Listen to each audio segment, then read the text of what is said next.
تعرف على مقارنة ما بين إمام عاشور وعبد الله السعيد قبل مواجهة الأهلي والزمالك يوم الجمعة.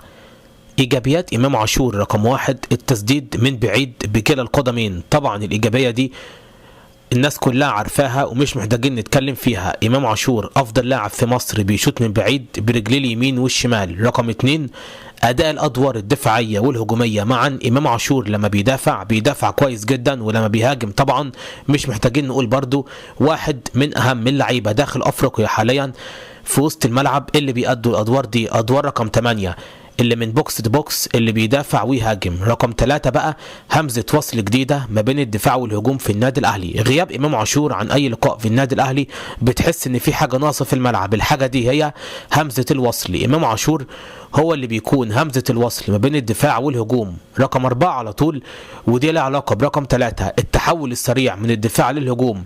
لما الكرة دايما بتكون في الدفاع وتروح لإمام عاشور على طول في عدد من الثواني بياخدها لأنه دريبلر وبيقدر يجري بيها، بيحول النادي الأهلي من الحالة الدفاعية للهجومية بشكل سريع، وده يساعد النادي الأهلي في تنفيذ الهجمات المرتدة.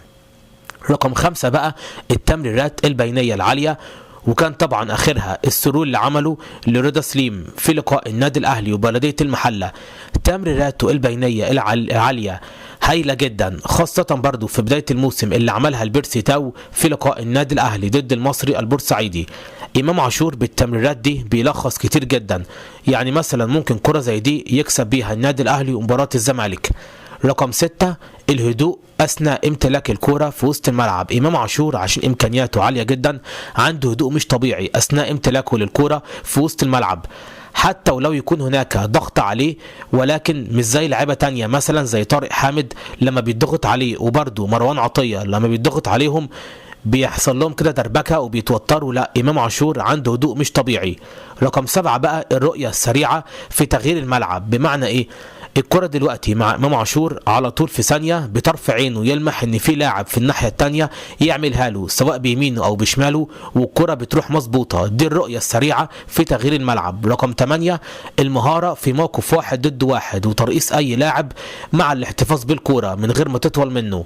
رقم 9 القوه البدنيه طوال ال 90 دقيقه. طوال ال 90 دقيقه بنلاقي امام عاشور ما شاء الله واقف على رجله. سلبيات إمام بقى طول مدة الاحتفاظ بالكورة دايما بيكون عنده الأفضلية البدنية على اللاعبين التانية، فبيستغل دي وبيطول مدة الاحتفاظ بالكورة. طبعا إمام عاشور اللي بيعمله ده سلبية كبيرة وبتعرضه للإصابات. الكسل في الارتداد الدفاعي، والحاجة التانية دي اللي هي الكسل في الارتداد الدفاعي دي مشكلة كبيرة جدا. كذا مرة إمام عاشور الكرة تتقطع منه أو تتقطع من زميل له، ما بيرجعش على طول يعمل سبرنت عشان يدافع، لا بيفضل واقف وبيندب حظه لو الكرة كانت معاه وراحت منه.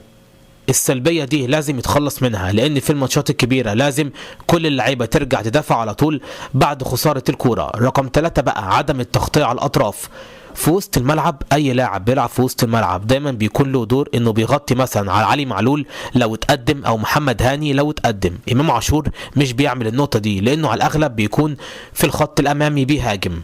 رقم 4 بقى عدم اجاده طبعا ضربات الراس. نروح لعبد الله السعيد. ايجابياته الرؤيه العاليه في الملعب. عبد الله السعيد طبعا مش محتاجين نقول ان عنده رؤيه فظيعه في الملعب، والكره معاه في اي حته يقدر يباصي الكره لاي حد سواء كره عاليه او كره ارضيه. رقم 2 بناء هجمه منظمه. بناء الهجمه المنظمه دي من بعد ابو تريكه وشيكابالا عبد الله السعيد هو اللي بيعرف يعملها، ودلوقتي تقريبا كده امام عاشور هيتعلم يعملها بشرط ما يحتفظش بالكره كتير. بناء هجمه منظمه يعني ايه؟ يعني الكره ما تروحش كده عشوائيه، لا الكره تتنقل واحده واحده، ويكون اللعيبه عارفين وحافظين هم بيعملوا ايه كويس لحد ما الكره تدخل في الشبكه. رقم 3 التسديد من خارج ال 18. طبعا مش محتاجين نتكلم عليها دي، عبد الله السعيد شوتر جامد. رقم 4 لعب الكرات البينيه القصيره والعاليه. رقم 5 لعب الكرات الثابته. رقم 6 القياده في الملعب وتوجيه الزملاء. رقم 7 برود الاعصاب وعدم التاثر بالهتافات الجماهيريه. طبعا كلنا شفنا لما عبد الله راح بيراميدز ولما لاعب ضد الاهلي طبعا جمهور الاهلي كان بيهاجمه، ولكن عبد الله السعيد عنده برود اعصاب مش طبيعي، مش بيتاثر بالهتافات الجماهيريه، ودي هتكون نقطه ايجابيه له في لقاء الاهلي والزمالك القادم. رقم 8 بقى لعب التمريرات الخفيه من خلف المدافعين، والنقطه دي ممكن تكون سبب في احراز نادي الزمالك لاهداف ضد النادي الاهلي وتكسبوا الماتشات. لما الكره بتكون مع عبد الله السعيد لازم يضغط عليه، لان عبد الله بيعرف يعمل ثرو باص عالي، ثرو طولي، اللونج باص ده بيعمله ورا المدافعين، بيضرب بيه الاوفسايد وبيوصل لعيبه الزمالك للانفراد.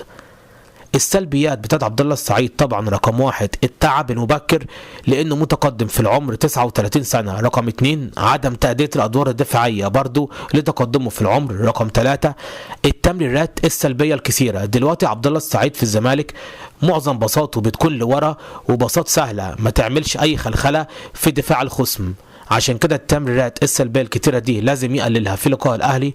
رقم 4 برضو زيه زي امام عاشور عدم اجاده